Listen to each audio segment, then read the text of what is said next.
Hello and welcome to the bonus module on conversion factors and cancellation. This module is meant to be an introduction into unit factors. It should guide you into completing a 1% bonus assignment for Math 117 and should also help you in the second half of your chemistry class and your math class in the GHS program. In the second half of chemistry and math, you'll be required to perform many different conversions. The reason why we practice these conversions is because in the health science field, we often have to do dosage calculations for patients. This is a multi-step conversion, and the process can be intimidating to begin with. We begin by learning how to do one-step conversions using the unit factor method. And once you've mastered this system, you'll be able to apply it for multi-step and more complicated conversions.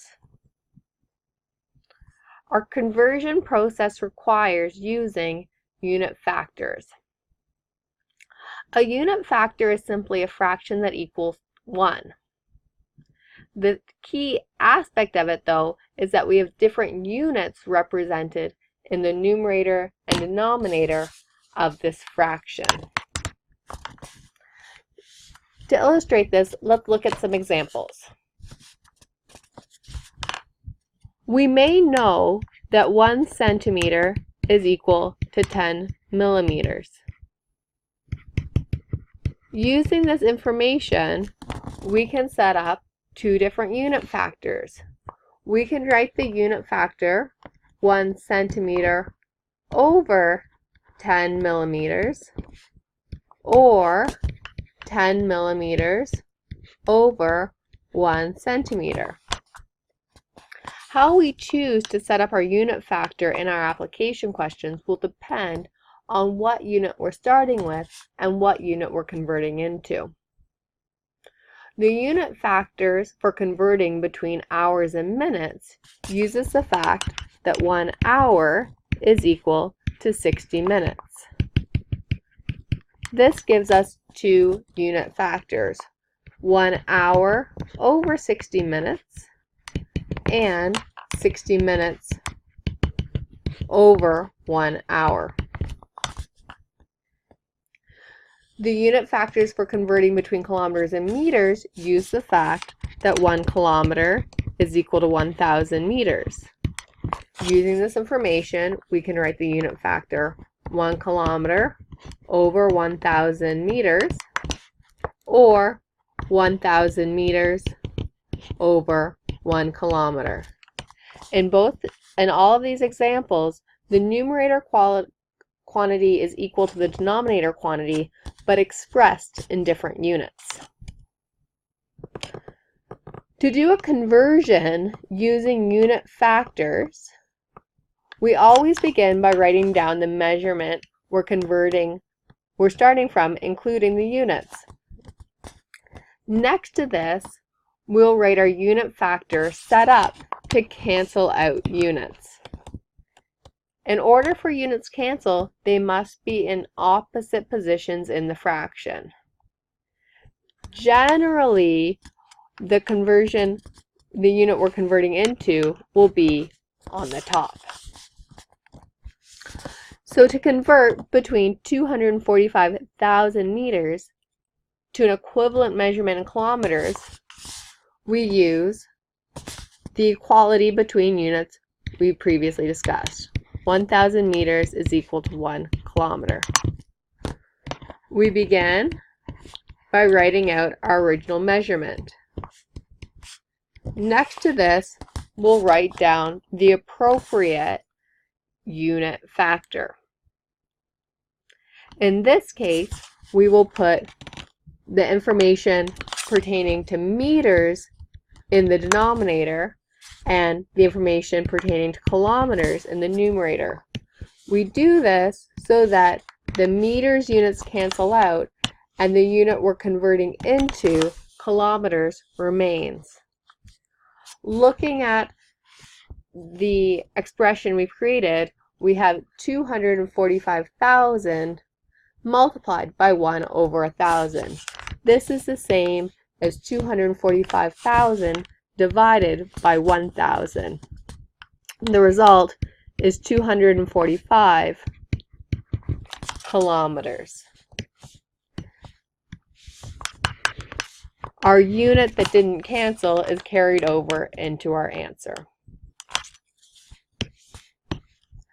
Let's look at a few more examples. Suppose we wanted to convert a measurement of 3.45 moles of carbon into grams. In order to do this, we can use our unit conversion method, but we need to know an equality between moles of carbons and grams. You can find this information on a periodic table. The molar mass for carbon is 12.01 grams. This means that 1 mole of carbon weighs 12.01 grams. Now, to convert between 3.45 moles of carbon and grams, we write our original measurement down and our unit factor set up so that the units we begin with, in this case moles of carbon, will cancel, and the units we're converting into, in this case grams, will remain. Now that we've got this set up, we can see what we should enter into our calculator is 3.45 times 12.01. When we do that calculation, we get an answer of 41.4345 grams. When we report it, we should round to the same number of significant digits in our original answer, assuming that the original measurement or original value was a measurement. So our final answer would be 41.4 grams. If we want to convert between 502 grams to an equivalent weight in kilograms, we need to know the equality between grams and kilograms. 1 kilogram is equal to 1,000 grams. Now, we can set up a unit factor calculation to do our conversion. To begin, we write down our starting measurement, 502 grams. Next to that, we're going to put our unit factor. We take information from our equality between the units we begin with and the units we're converting into and set it up so that the units cancel. Now we can see, to do our conversion, we take the 502 value and multiply by 1 over 1,000. This gives us the answer of 0.502 kilograms. Therefore, 502 grams is equal to 0.502 kilograms.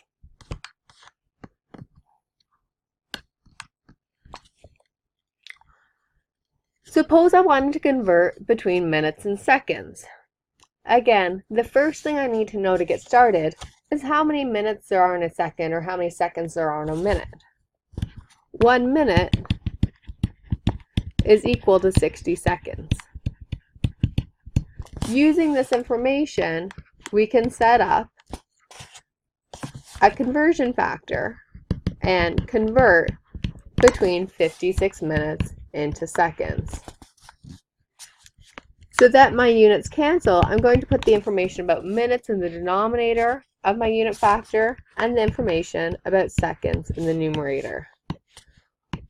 I will cancel out the minute units so that I see the units that I'll be left with.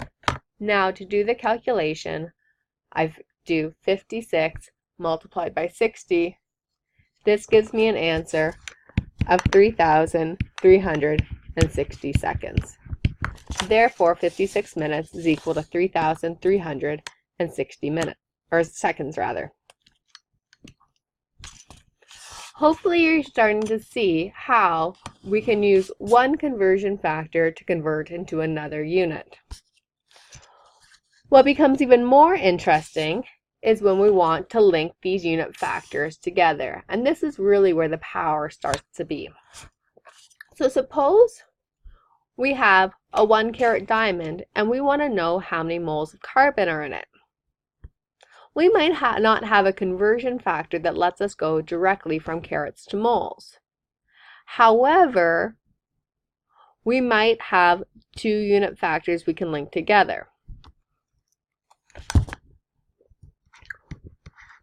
We write down our starting measurement. We have a 1 carat diamond. Suppose I know that 1 carat is approximately 200 grams of diamond. Now, next to that, we can link our molar mass for carbon. Diamonds are made out of carbon. We set up our unit factor so that the units will cancel. Since our first unit factor had grams in the numerator, our second unit factor needs to have grams in the denominator.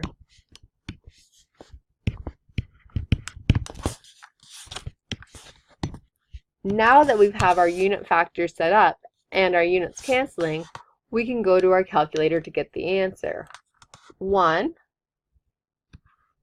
times 200 divided by 12.01 lets us know that a 1 carat diamond is approximately 16.7 moles of carbon, or contains approximately 16.7 moles of carbon.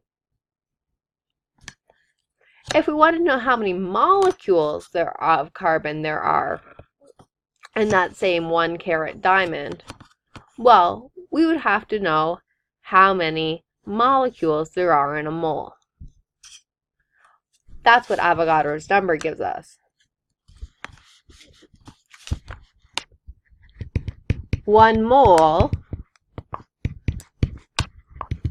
is 6.022 times 10 to the 23 molecules.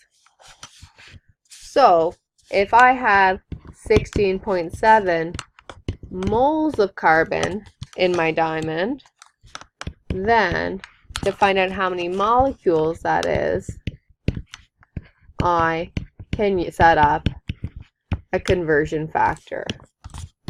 It's important when we're setting up our conversion factor that we write in the units and see how they cancel to ensure that we're doing the correct operation, multiplication or division. If the value that's not 1 is in the numerator, as in this case, we're going to multiply by the value. If the number that's not 1 is in the denominator, we'll divide by it. In this case, we do 16.7 times 6.022 times 10 to the 23 to get our answer of 1.01 times 10 to the 25 molecules. I hope you found this introduction to unit cancellation useful and can use it to complete your rest of your bonus assignment on unit cancellation. Have a great reading break.